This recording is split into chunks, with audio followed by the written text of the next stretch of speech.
Hey there, Sharon Horne-Ellstrom here. Welcome to day 93 of our Get Your Goals annual challenge. Today we're talking about, this month we're focusing on spiritual well-being and spiritual goals.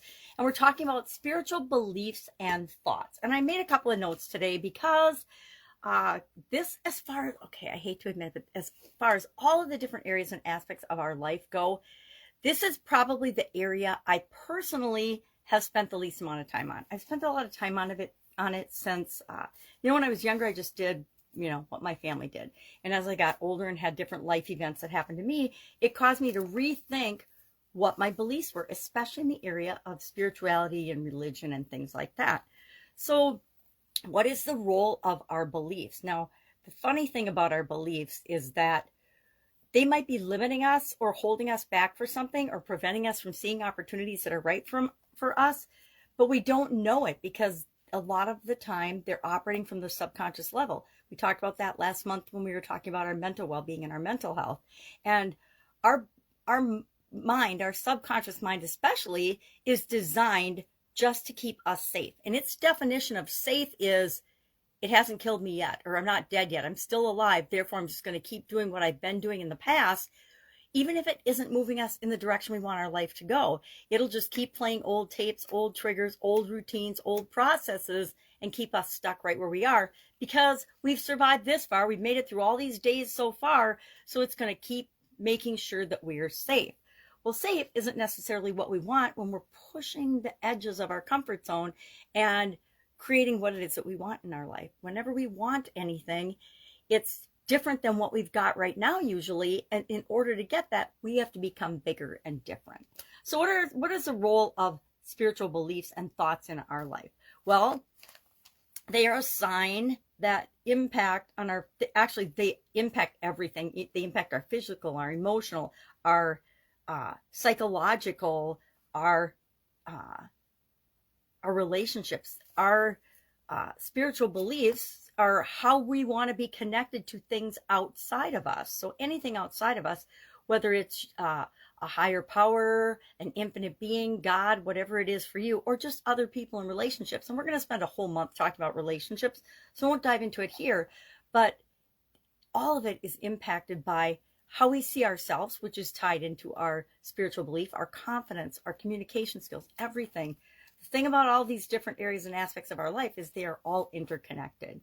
It provides a sense of purpose and direction. Our beliefs and thoughts, and just like we learned about core values yesterday, they help us make decisions. They help us know what to do and what's right for us. They offer comfort and hope in challenging times. I can relate to that right now. They serve as a source of introspection as well as motivation because, believe it or not, human beings are all internally motivated. Gurus and things will try to tell you that if we just pay people more money, and I remember this in corporate America, if we just pay people more money, or it's all about the money, that's all that drives people and motivates people, which is absolutely positively not true. They've done tons of scientific studies now and found that human beings are motivated, number one, by different stimuli, outside stimuli, but also from within. True motivation, in my opinion, I'll just say in my opinion, comes from within us, and what motivates me is probably different than what motivates you. I personally think I have a very strong sense of internal drive and motivation. It helps us make sense of the world around us. Anybody need help making sense of the world around us?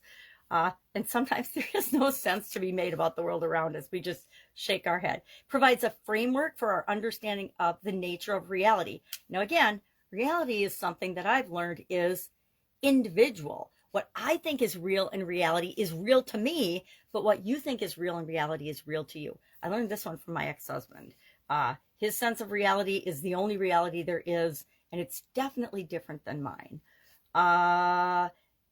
It helps us understand nature of reality, purpose of life, and our place in the grand scheme of things, right? Have you ever asked yourself, what the heck? Why am I here? What is my purpose? What am I doing? Why does it even matter? Things like that.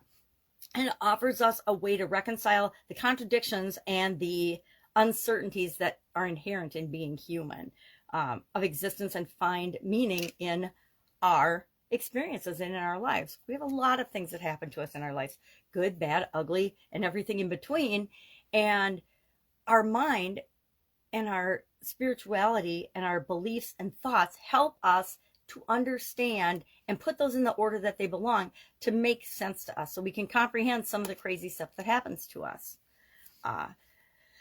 They can help us cultivate positive qualities in life, such as the core values and things we talked about yesterday: compassion, gratitude, forgiveness, inner peace. Who doesn't want more inner peace? The older I get, the more inner peace I want, the more I want life to flow smoothly and it less to be boom, boom, boom, boom, problem, problem, problem, problem, solution, solution, solution, solution.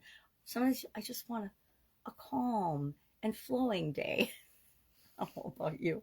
Doesn't happen much in my life. Very chaotic still. Compassion, forgiveness, inner peace. It's a clear guide we can use toward our behaviors that are aligned with our core values. Again, core values yesterday. How do we make sure we're making choices and decisions that match up to our core values? Well, you can tell by the way it makes you feel. We talked about that in emotional well-being in February. So what's our action item today? I want us to think about and just notice as you go about your day, your spiritual thoughts and beliefs, meaning your connection to things outside of you. Let's define it as connection to things outside of us, connection to a higher power, connection to anything. And you can pick and choose. Is it religious? Is it spiritual but not religious? However you define it. But notice your thoughts and beliefs around that and just jot them down on a little piece of paper. I'm going to carry around this little post-it notes. And as I notice I'm having a spiritual thought or belief, I'm going to write it down. And at the end of the day, I'm going to look at them and see if I see any patterns, if I notice anything. Why? Because learning about ourselves is spiritual development, right? Understanding ourselves better and how we fit into the rest of the world. All right, that's it. Any questions, hit me up. Otherwise, I'll be with you tomorrow with another spiritual well-being and goals related topic. Have a great day.